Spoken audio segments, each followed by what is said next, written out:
Kids Moji.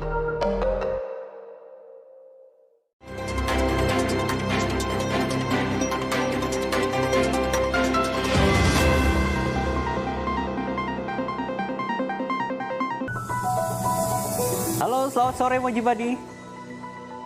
Bagaimana aktivitas Anda hari ini? Mungkin kemacetan sudah jadi hal yang biasa ya di Jakarta. Namun hari ini bisa dilihat di media sosial kemacetan parah yang terjadi di beberapa titik. Salah satunya di Cakung, Jakarta Timur karena ada perbaikan jalan.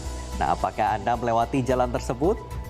Bersama saya Dot Vidyadi dan inilah Moji Petang selengkapnya.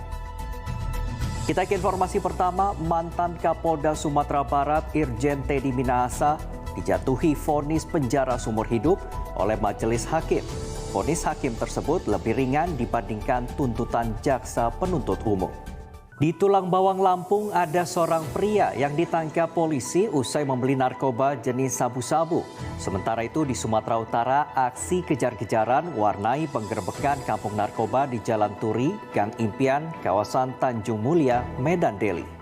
Satu pengedar dan dua pemakai narkoba ditangkap aparat Satserse Narkoba Polres Metro Jakarta Utara di Kampung Bahari, Tanjung Priuk, dan di tangan pelaku petugas menemukan sabu-sabu serta puluhan alat isap bom. Aksi pembalakan terhadap 6 orang remaja oleh sekelompok preman terjadi di depan sebuah mal di kawasan Kalimalang, Durensawit, Jakarta Timur. Para pelaku merampas 6 unit ponsel milik 6 remaja tersebut. Diduga gagal melakukan penyerangan, 3 orang remaja di Kabupaten Goa, Sulawesi Selatan menjadi bulan-bulanan warga. Polisi pun berjibaku mengamankan ketiganya dari amukan massa. Jangan kemana-mana, Moji Petang akan kembali dengan informasi mengenai kecurangan pemilik pangkalan gas. Informasi selengkapnya sesaat lagi.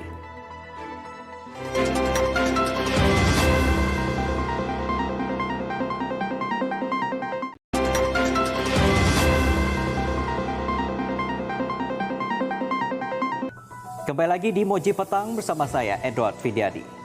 Dua kelompok pemuda di Jember, Jawa Timur terlibat baku hantam di dalam masjid. Tidak hanya mengakibatkan kepanikan jemaah yang sedang sholat, aksi tersebut juga sampai merusak sejumlah peralatan di dalam masjid. Tidak kehabisan akal untuk melakukan tindak kriminal, seorang pria yang berprofesi sebagai terapis herbal di Kulon Progo ditangkap polisi.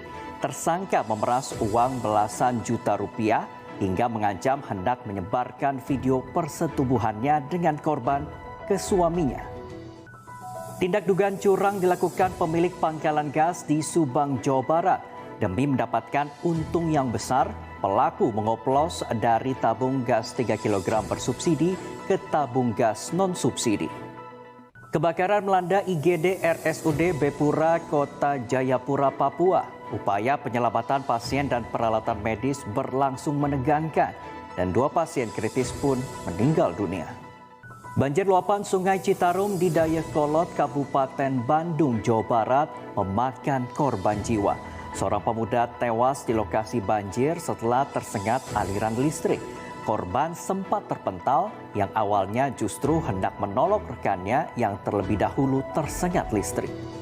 Moji Petang masih akan kembali dengan informasi korban banjir banyak yang terserang berbagai penyakit. Tetaplah di Moji Petang.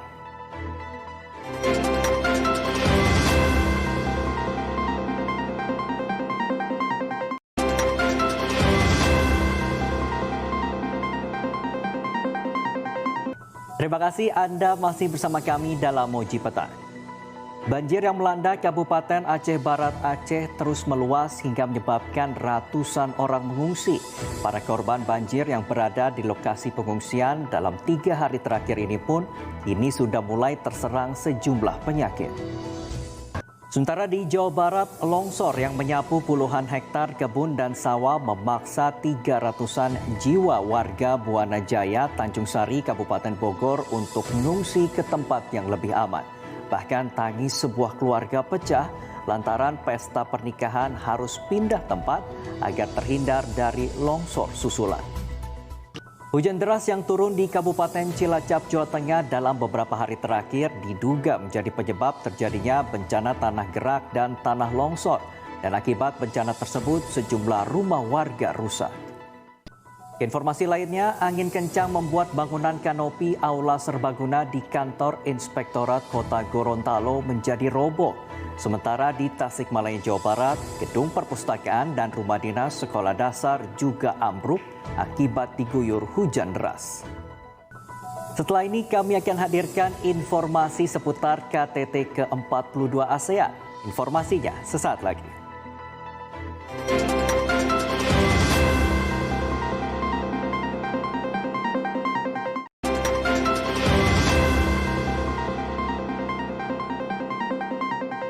Terima kasih Anda kembali lagi di Moji Petang. Penyidik KPK resmi menahan Stefanus Roy Rening, pengacara Gubernur Papua nonaktif Lukas NMB. Stefanus Roy diduga sengaja menghalangi dan melakukan perintangan penyidikan KPK atas kasus korupsi yang menjerat Lukas NMB. Mujibadi pasti sudah mengetahui mengenai viralnya Provinsi Lampung, bahkan sampai Presiden Joko Widodo mendatangi wilayah tersebut. Nah, setelah viral soal jalan rusak, pejabat pemerintah Provinsi Lampung ini dikejutkan dengan pemberitaan pajak kendaraan dinas. Mobil dinas gubernur, wakil gubernur, ketua DPRD dan juga wali kota Bandar Lampung ternyata menunggak pajak alias belum dibayarkan. Selanjutnya ke informasi terkait KTT ASEAN di mana sejumlah pemimpin negara anggota ASEAN telah tiba di Labuan Bajo, NTT. Kedatangan pemimpin ASEAN yang akan ambil bagian dalam perhelatan konferensi tingkat Asia KTT ke-42 ASEAN tersebut disambut dengan tarian di Bandara Komodo. TNI Angkatan Laut menyiapkan 4 kapal pengamanan dan 1 kapal rumah sakit selama pelaksanaan KTT ke-42 ASEAN di Labuan Bajo, NTT. Selain pengoperasian kapal rumah sakit untuk para delegasi negara ASEAN, TNI AL juga mengerahkan ambulans laut serta helikopter. Ya, masih seputar berita KTT ASEAN, TNI AU menyiapkan operasi pengamanan baik VIP maupun VVIP di wilayah udara sekitar Labuan Bajo, NTT, tempat berlangsungnya KTT ASEAN ke-42. Di antaranya ada pengerahan 3 pesawat tempur F-16 milik TNI Angkatan Udara. Moji Petang masih akan kembali dengan informasi mengenai seorang siswa di Brebes diterima di 13 universitas dunia. Tetaplah di Moji Petang.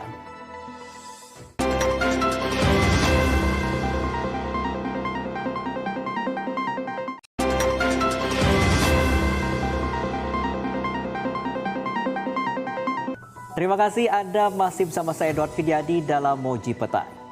Seorang siswa di Brebes, Jawa Tengah diterima di sejumlah universitas terbaik di dunia. Bukan hanya 1, melainkan 13 universitas yang masuk top 100 dunia. Bagaimana siswa tersebut bisa mendapat banyak beasiswa dan universitas mana saja nih yang akhirnya dipilih oleh siswa berprestasi yang satu ini?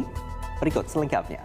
Dengan kemajuan teknologi yang terus berkembang, pemerintah Tiongkok tengah menguji coba penggunaan artificial intelligence atau kecerdasan buatan di sejumlah sekolah. Negeri tirai bambu ini telah menjadikan AI sebagai prioritas strategis pada dekade terakhir dan elemen penting dari ekonomi digital. Mujibadi, budaya dan juga kesenian tradisional Indonesia memang harus dikenal oleh dunia. Seperti yang satu ini, dengan seperangkat gamelan baru dari Indonesia, Chuck Rose, warga Amerika Serikat di Houston, Texas, mendirikan Gamelan of the New Moon. Anggotanya adalah warga AS yang memiliki pengalaman bermain gamelan. Kelompok ini tampil dengan materi yang memadukan langgam Jawa dengan musik gamelan Bali. Dan berikut laporan dari tim VOA. Mau nonton Moji dengan lebih jernih? Saksikan tayangan digital Moji di kota kesayangan Anda melalui list UHF berikut ini. Mojibadi segera scan ulang frekuensi pada TV atau set-top box Anda untuk mendapatkan siaran digital Moji dan keseruan program-program lainnya hanya di Moji. Dan berakhir sudah kebersamaan kita dalam Moji Petang kali ini. Semoga informasi yang kami sampaikan dapat bermanfaat untuk Anda. Saya Edward Fidyadi pamit undur diri. Kita jumpa lagi dalam Moji Petang berikutnya. Tentunya hanya di Moji, seru banget. It's Moji.